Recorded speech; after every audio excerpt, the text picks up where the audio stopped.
Even though I pay most of our bills, I heard my wife and her friends making fun of me because I earn less, saying I should man up and how they couldn't date a guy like me. Now, she's begging me for another chance after I filed for divorce, but I can't trust her anymore. Hey everyone, I've been reading a lot on this subreddit and never thought I'd be posting my own story here, but here I am. I feel like I need to share what happened and get it off my chest. I, 32M, have been married to my wife, Sarah, 30F, for 5 years. We've had our ups and downs like any couple, but I always thought we had a strong foundation of trust and respect. Boy, was I wrong.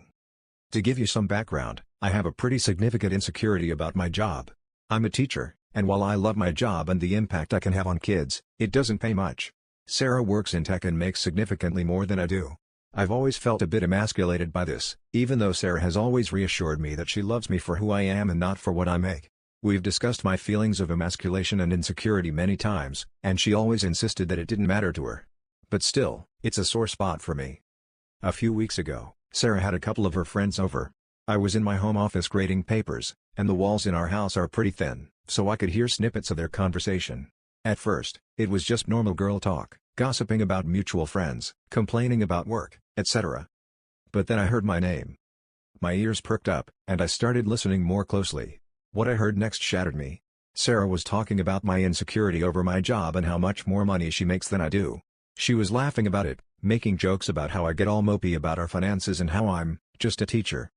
Her friends joined in, and they started making comments like, "Wow, that must be tough," and "I couldn't date a guy who made less than me." They even made jokes about me needing to man up and get a better job. I felt my face burning with embarrassment and rage. How could she do this to me? I confronted Sarah about it later that night after her friends left. At first, she got angry that I had eavesdropped on their conversation, but I told her it wasn't intentional. I heard my name, so naturally, I got curious. Then she tried to downplay it, saying they were just joking around and that it wasn't a big deal. But it was a big deal to me. I told her how hurt I was, and that I felt betrayed. She apologized, but it felt hollow. The damage was done. For the past few weeks, I've been struggling with these feelings of betrayal and anger. I've tried to move past it, but every time I look at Sarah, all I can think about is how she humiliated me in front of her friends. It's especially painful because, despite earning less, I still pay most of the bills as I see it as my responsibility. I've never burdened Sarah for anything. I don't know what to do. I love her, but I don't know if I can ever trust her again. Update. It's been about a week since I first posted, and I've read through all your comments and messages. Thank you to everyone who reached out with advice and support. It means a lot to know that I'm not alone in feeling this way. After reading your comments, I realized that I needed to have a serious conversation with Sarah about how I was feeling. So, we sat down and talked. I told her that her betrayal cut me deeply and that I was struggling to move past it. I needed to understand why she felt the need to share my insecurities with her friends and make a mockery of them. Sarah broke down crying and apologized again. She said she didn't realize how much it would hurt me and that she was just venting to her friends. She insisted that she didn't mean any of it and that she loves me and respects me. But here's the thing, her words didn't match her actions. If she really respected me, she wouldn't have made those jokes in the first place. We ended up in a heated argument, and she accused me of overreacting. She said that if I wasn't so insecure about my job, this wouldn't be an issue. That was the last straw for me. I realized that she wasn't taking responsibility for her actions, and was instead blaming me for being hurt by them. After that argument, I knew I needed some space to think things through. I decided to stay with a friend for a few days. During that time, I thought a lot about this situation, and came to a painful conclusion: I couldn't stay in this marriage. The trust was broken, and I didn't see how we could repair it. When I came back home, I told Sarah that I wanted a divorce. She was shocked and begged me to reconsider. She promised to go to therapy, to do whatever it took to fix things. But my mind was made up. I couldn't live with someone who could so casually betray my trust and then blame me for it. We've started the process of filing for divorce, and it's been incredibly hard. I've had moments where I second-guess my decision, where I wonder if I'm making a mistake. But then I remember how I felt when I heard her and her friends laughing at my expense, and I know I'm doing the right thing. Update 2. The past few weeks have been a whirlwind. Sarah moved out, and I've been trying to adjust to living alone. It's been tough, but I've been leaning on friends and family for support. I've also started seeing a therapist to help me work through my feelings and process everything that's happened.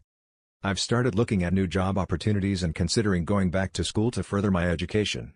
I want to build a life that I'm proud of, one where I don't feel insecure about my career. I've also reconnected with some old friends and hobbies that I'd neglected during my marriage. Final update. I wanted to give a final update to close out this chapter of my life. The divorce was finalized last week. It's a strange mix of relief and sadness. I loved Sarah, and a part of me always will, but I know that ending our marriage was the right decision. After I got a better job, Sarah reached out to me, begging for another chance. She said that she had made the biggest mistake of her life and blamed her friends for influencing her. She even told me that she had cut those friends out of her life. But it was too little too late.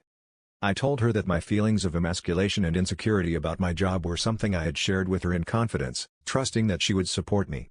Instead, she used that information to ridicule me in front of her friends and didn't even defend me when they joined in on the mockery. Her betrayal went too deep, and I couldn't see a way to rebuild the trust that had been shattered. I'm in a much better place now than I was a few months ago. I've found a new job that pays better and gives me more satisfaction. I'm also considering going back to school part-time to get a degree in educational leadership, which could open up more career opportunities for me in the future. Therapy has been incredibly helpful. I've learned a lot about myself and my insecurities. I've realized that my worth isn't tied to my paycheck and that I deserve to be with someone who respects me and values me for who I am. Thank you to everyone who supported me through this. Your kind words and advice meant more than you know. I'm looking forward to the next chapter of my life and whatever it may bring.